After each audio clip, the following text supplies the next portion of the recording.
नमस्कार, मैं हूं उमेश मिश्रा और आप देख रहे हैं एमडीपी न्यूज 24। आगे बढ़ने से पहले जानते हैं आज की हेडलाइंस। कोरोनिल से विरोधियों को लगी मिर्ची, आतंकियों की तरह हम पर किया गया एफआईआर। बाबा रामदेव 2-3 दिन के भीतर आ सकते हैं 10वीं एवं 12वीं झारखंड बोर्ड के रिजल्ट। मधुपुर के चौक चौराहे पर भीख मांगते ये बच्चे, मजबूरी या पेशा।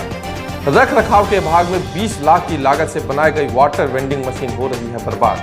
देवघर में हुई प्राइवेट शिक्षण संस्थान की बैठक, सरकार से की सशस्त्र कोचिंग खोलने की अनुमति देने की मांग। रिजर्व बैंक गोल्ड बॉन्ड का झांसा देकर 30 लाख की ठगी। लायंस क्लब ने चिकित्सकों को किया सम्मानित। काम से हटाए जाने को लेकर बिजली कर्मचारियों का करौं प्रखंड बिजली सब स्टेशन के खिलाफ प्रदर्शन। मार्गोमुंडा प्रखंड के फागो पुल के पास मिली एक लावारिस ग्लैमर बाइक। अनुमंडलीय अस्पताल में मनाया गया डॉक्टर्स डे। सारठ में करोड़ों की लागत से बनी सड़क आज भी ग्रामीणों को मुख्य धारा से जोड़ने में असफल। और अब खबरों को विस्तार से जानने से पहले जानते हैं आज के मुख्य राष्ट्रीय एवं राजकीय खबर। कोरोनिल पर विवाद के बाद आज बाबा रामदेव ने सफाई दी। इस दौरान बाबा रामदेव ने कोरोनिल की आलोचना करने वालों पर जमकर गुस्सा निकाला। बाबा रामदेव ने यहां तक कह दिया कि कोरोनिल के आने से विरोधियों को मिर्ची लगी है और हमारे खिलाफ आतंकवादियों और देशद्रोहियों की तरह एफआईआर दर्ज करा दी गई। बताते चले कि बाबा रामदेव ने 23 जून को कोरोनिल का ऐलान किया था। उन्होंने दावा किया था कि इससे कोरोना मरीज 1 हफ्ते के अंदर रिकवर हो सकते हैं। बाबा रामदेव के इस दावे पर विवाद हो गया। यहां तक कि केंद्र सरकार और कुछ राज्य सरकारों ने भी बाबा रामदेव के दावों को गलत बताया। इसके बाद पतंजलि ने कहा कि यह कोरोना की दवा नहीं बल्कि इम्यूनिटी बूस्टर है। झारखंड बोर्ड जल्द ही मैट्रिक और इंटर के रिजल्ट जारी करेगा। उम्मीद की जा रही है कि 2-3 दिन के भीतर ही 10वीं और 12वीं के रिजल्ट बोर्ड द्वारा जारी कर दिया जाएगा। झारखंड अद्वितीय परिषद के अध्यक्ष अरविंद कुमार सिंह ने पिछले दिनों खुद ही कहा था कि मैट्रिक और इंटर के रिजल्ट जुलाई के पहले सप्ताह में जारी कर दिए जाएंगे। जैक के वर्ष 2020 के रिजल्ट भी ऑनलाइन ही जारी किए जाएंगे। जैसे ही रिजल्ट जारी होगा, विद्यार्थी जैक की आधिकारिक वेबसाइट jc.jharkhand.gov.in या jc.nic.in पर अपने रिजल्ट देख सकेंगे। आप यदि मधुपुर से हैं तो आपको निश्चित रूप से विभिन्न चौक चौराहों पर भीख मांगते ये छोटे छोटे बच्चे जरूर नजर आएंगे। आखिर ये बच्चे कौन हैं, कहां से आए हैं? क्या इनके लिए चाइल्ड हेल्पलाइन नहीं? क्या इनसे कोई भीख मांगने का पेशा करवा रहे हैं या फिर ये मजबूरी से भीख मांगते हैं? इन बच्चों में कुछ प्रतिभा भी छिपी है। आप भी देखें यह रिपोर्ट। मिल जाएगा जो चाहेगा, मिल जाएगा। तेरे भी दिन आएंगे छोटे, अच्छा खासा हिल जाएगा। रुकने का नहीं, थकने का नहीं, लाइफ में चलते रहने का। और बेटा क्यों सरकाने का? सही बोलता है, सही बोलता है। टेंशन काय को लेने का? सही बोलता है, सही बोलता है। हमारे एमडीपी न्यूज 24 चैनल ने कल आपको दिखाया था कि किस तरह मधुपुर में नगर परिषद के द्वारा बनाए गए शौचालय उद्घाटन की राह देखते देखते थक गए हैं। आइए आज आप लोगों को एक और शोभा की वस्तु दिखाते हैं। वो है वाटर वेंडिंग मशीन। 2019 में ही 10-10 लाख की लागत से गांधी चौक और कोर्ट मोड़ पर 2 वाटर वेंडिंग मशीन लगाए गए थे, लेकिन उद्घाटन के बाद इसकी शुरुआत को लेकर अभी भी ये वाटर वेंडिंग मशीन राह देख रहे हैं। शायद इनके मेंटेनेंस के लिए अब फिर से टेंडर निकालना होगा। आइए देखते हैं एक रिपोर्ट। नमस्कार, मैं हूं आपका सुजय सिंह और एक बार फिर हाजिर हूं मधुपुर नगर परिषद के शोभा की वस्तु को लेकर। आप देख सकते हैं पीछे का नज़ारा।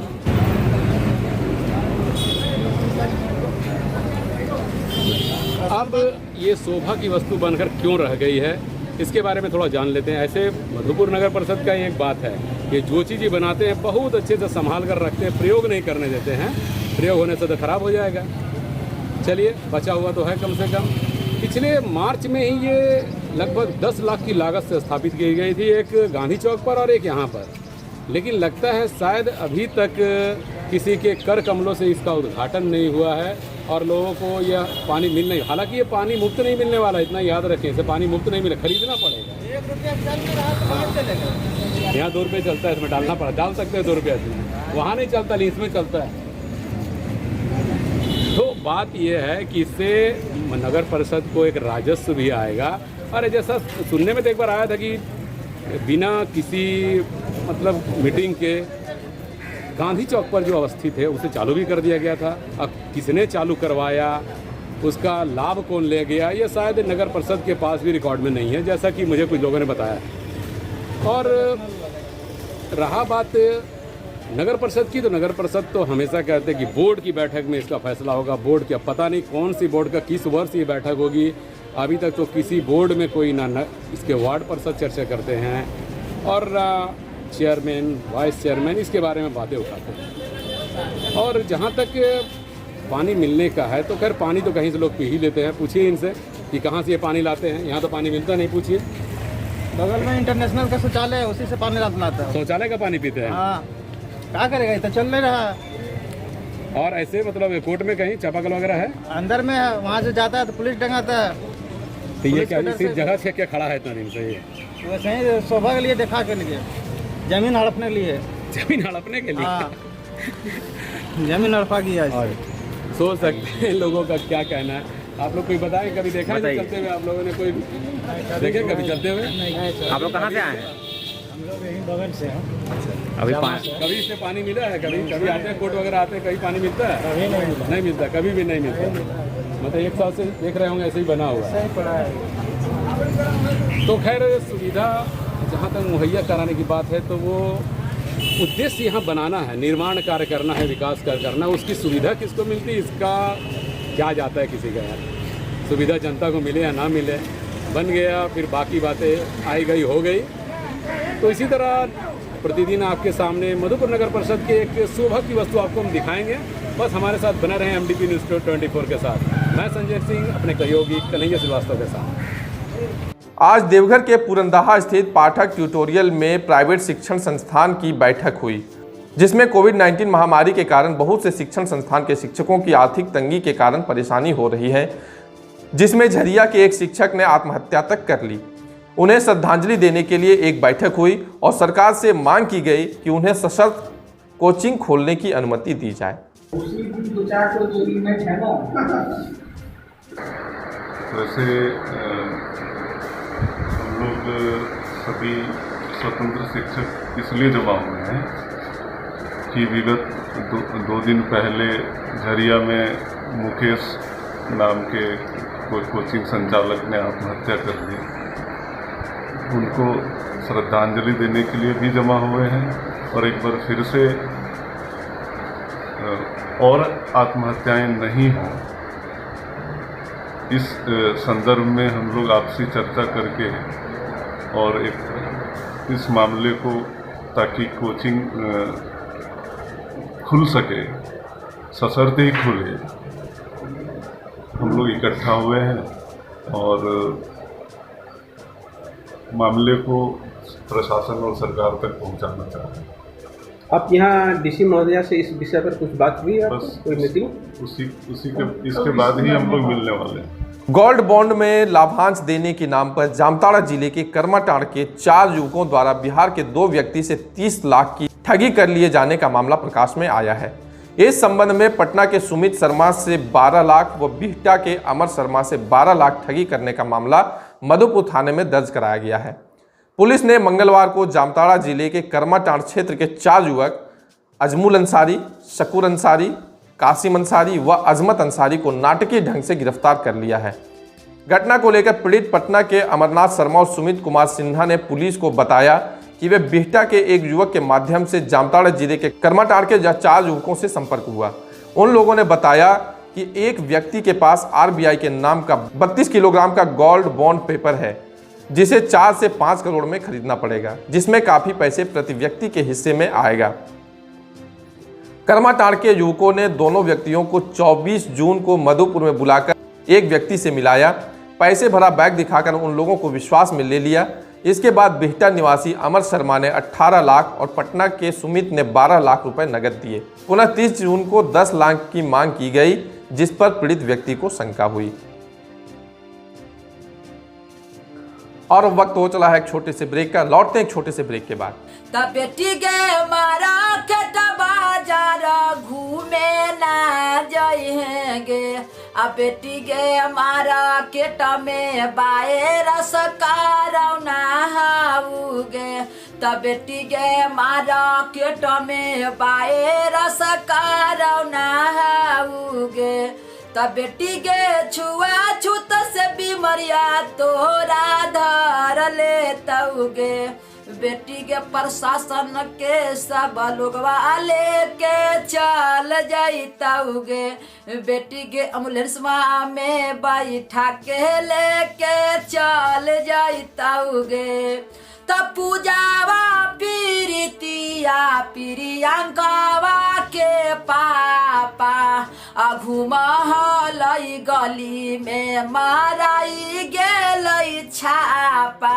अगे पूजावा प्रीतिया प्रियंकावा के पापा घूमल हलई गली में धराई गेलई छापा। ब्रेक के बाद आपका फिर से स्वागत है। डॉक्टर्स डे के अवसर पर मधुपुर लायंस क्लब शाखा मधुपुर द्वारा अनुमंडल पदाधिकारी योगेंद्र प्रसाद की उपस्थिति में अनुमंडलीय अस्पताल मधुपुर के उपाधीक्षक डॉक्टर सुनील कुमार मरांडी सहित सभी चिकित्सकों को पुष्पगुच्छ, अंग वस्त्र तथा उपहार देकर सम्मानित किया गया। एसडीओ योगेंद्र प्रसाद ने सभी चिकित्सकों को कोविड-19 में दिन रात निष्ठापूर्वक किए गए कार्यों की काफ़ी सराहना करते हुए कहा कि वैश्विक महामारी कोविड-19 में चिकित्सकों के बदौलत ही सारी जनता सुरक्षित है।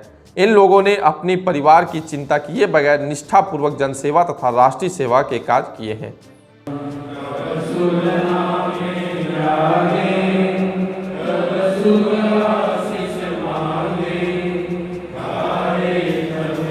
करौं प्रखंड के भलगढ़ा स्थित सब स्टेशन की मनमानी के खिलाफ स्थानीय लोगों ने प्रदर्शन किया एवं एक मांग पत्र अनुमंडल पदाधिकारी के नाम ऊर्जा विभाग को सौंपा। मांग पत्र में कहा गया कि विगत 6 महीने से स्थानीय संदीप आचार्य, विनोद मंडल, पिंटू राय, परिमल सिंह, ऋतिक सिंह और चंदन कुमार ने लगातार अपनी सेवाएं विभाग को दी। इस कोरोना संक्रमण काल में भी वे अपने कर्तव्यों के प्रति अडिग रहे, लेकिन 2 दिन पूर्व उन्हें काम से हटा दिया गया और कहा गया कि दूसरे लोगों को काम पर रख लिया गया है। इसी के विरोध में लोगों ने अनुमंडल पदाधिकारी से पुनः नौकरी में बहाल करने की गुहार लगाई है। मेरा नाम परिमल सिंह, भलगढ़ा पीएसएस में हमने बहुत दिन से काम किया, मोटा मोटी करीबन 6 महीना से। और उसमें से लाइन हम लोग जो काम करते थे, कितने बड़े से बड़े ब्रेकडाउन आ जाता था, फिर भी हम लोग लाइन चालू करते थे। और इतना बड़ा लॉकडाउन आने के बावजूद भी हम लोग आदमी को सेवा किया और लाइन चालू करके रखे हैं। अब पब्लिक से भी पूछ सकते हैं, वीडियो साहब हम लोगों को ये पर्ची भी दी है कि लाइन हम लोग चालू करने के लिए हम लोग बोले थे कि हम लोगों के पास कोई प्रूफ नहीं है, कैसे काम करेंगे। तो ये प्रूफ भी हम लोगों को किया है वीडियो साहब ने। और उसके बाद हम लोग काम किए। जय साहब ने हम लोग को बोला अपना अपना सब कागज भेजो, तुम लोगों का काम हो जाएगा। लेकिन जय साहब को जब हम लोग अपना डॉक्यूमेंट्स भेजें, उसके बाद जय साहब 2 दिन के बाद ही बोल रहे हैं कि तुम लोग अब निकल जाओ, आदमी आ गया है। देवघर जिला अंतर्गत करौं प्रखंड के करौं में भलगढ़ा स्थित पावर हाउस में स्थानीय करौं के निवासियों को 3 इलेक्ट्रीशियन और 3 हेल्पर लड़का है, गांव का बेटा है, गरीब है, मजबूर है, लाचार है। ये लोग 6 महीना से अपना सेवा ऊर्जा केंद्र में दिया हुआ है। वर्तमान समय में इन लोगों को वहाँ से निकाल दिया गया है मौखिक आदेश से एसडीओ के। इन लोगों में भूखमरी व्याप्त है, इसको लेकर हम लोग रणनीति तैयार कर रहे हैं। किसी भी कीमत में इन लोगों का छटनी नहीं होना चाहिए। इसके लिए हम लोग को जो भी करना पड़ेगा हम लोग करेंगे। मधुपुर मार्गोमुंडा मुख्य मार्ग पर मधुपुर के निकट मार्गोमुंडा थाना क्षेत्र अंतर्गत फागो नदी पुल के पास झाड़ियों में एक अज्ञात ग्लैमर लावारिस बाइक पड़ी मिली। मार्ग से गुजरते हुए राहगीरों ने जब बाइक को झाड़ी में फेंका देखा तो इसकी सूचना मार्गोमुंडा थाने को दी। मार्गोमुंडा पुलिस ने मौके पर पहुंचकर बाइक को अपने कब्जे में लेते हुए आगे की कार्रवाई प्रारंभ कर दी है। इसका टायर भी पंक्चर है। अब ये कहा नहीं जा सकता है कि किस हालात में है, कैसे गाड़ी है। अब तो इसको ले जाने के बाद ही अगर जिसका होगा अपना आएगा। नंबर प्लेट नहीं है? नंबर प्लेट भी गाड़ी में कुछ नहीं है। गाड़ी तो सख्त के दायरा में चल गया है। आप देखते हैं क्या होता है। अनुमंडलीय अस्पताल मधुपुर में कार्यरत वेक्टर बॉर्न डिजीज कर्मचारियों ने डॉक्टर्स डे के उपलक्ष्य में अनुमंडलीय अस्पताल के चिकित्सकों के साथ केक काटकर डॉक्टर्स डे मनाया। ज्ञात हो, भारत रत्न डॉक्टर विधान चंद्र राय की याद में डॉक्टर्स डे मनाया जाता है, जिनका जन्म 1 जुलाई 1883 को पटना में हुआ था। उपाधीक्षक डॉक्टर सुनील कुमार मरांडी ने संबोधित करते हुए कहा कि कोरोना जैसी वैश्विक महामारी में हम सभी चिकित्सक निष्ठापूर्वक अपने दायित्वों को निभाने हेतु प्रतिबद्ध हैं तथा हर संभव अपना योगदान स्वास्थ्य क्षेत्र में देते रहेंगे। मौके पर doctor Neelkamal Bhardwaj, doctor Margaret Rose, doctor Sanjeet Kumar Singh, doctor Iqbal Khan, doctor Gopal Pandit, doctor Ajit Tiwari, vector borne disease कर्मी विनय कुमार, अजय कुमार दास आदि उपस्थित थे।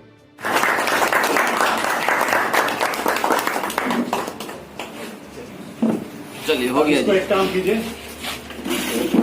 एक दोनों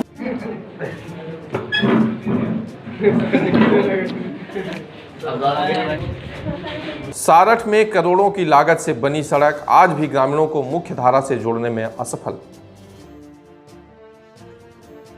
सारठ प्रखंड मुख्यालय से महज 3 किलोमीटर दूरी पर बसा सारठ पंचायत के फासियाबाद गांव में करोड़ों की लागत से बना रोड आज भी मुख्य धारा से जोड़ने में असफल रहा। सारठ पालोजोरी रोड मालिक डंगाल से फासियाबाद गांव जाने के लिए सड़क पूर्व कृषि मंत्री रणधीर कुमार सिंह ने 25 जनवरी 2019 को शिलान्यास किया था। ग्रामीणों ने बताया कि 1 करोड़ 26 लाख की लागत से 1.5 किलोमीटर तक रोड तो बन गया, लेकिन महज 100 मीटर फासियाबाद गांव जाने वाली मालिक डंगाल के पास रोड नहीं बनने से ये समस्या जैसी थी वैसी ही बनी हुई है। माननीय मंत्री जी ने दिए थे पूर्व, अभी हमारे विधानसभा के विधायक हैं तो उनके तहत ये रोड का निर्माण हुआ था। मुख्य रोड से हमारे ग्रामीणों के आने जाने के लिए रोड दिया गया था, जिस कारण की किसी मैंने असुविधा के कारण हमारे 100 फीट का रोड छोड़ दिया गया है। उसमें काफ़ी हमारे ग्रामीणों की गाड़ियों को लेके बहुत संघर्ष हो रही है, अथवा हम लोग खेत होके जा रहे हैं तो मेरा गाड़ी फंस जा रहा है और ऊपर से एक बिजली का तार आ रहा है जिसमें कि हम लोग नहीं गुजर सकते हैं क्योंकि करंट उसमें रहता है। और लाइन की तो स्थिति अच्छी है अभी सारठ की, बरसात का दिन है तो गाड़ी में सटने से तो हम लोग को नुकसान हो सकता है। क्या नाम हुआ आपका? मेरा नाम हुआ जीवन कुमार झा। गांव का नाम क्या हुआ? गांव का नाम फसियाबाद हुआ। मेरा ग्रामीण पंचायत सारठ। बहुत बहुत धन्यवाद। अगर आपने अभी तक हमारे YouTube चैनल MDP News 24 को सब्सक्राइब नहीं किया है तो अवश्य सब्सक्राइब करें और बेल आइकन को दबाना न भूलें ताकि हमारी हर खबरें पहुंचे आप तक सबसे पहले। तो आज के लिए बस इतना ही, दीजिए हमें इजाजत। नमस्कार।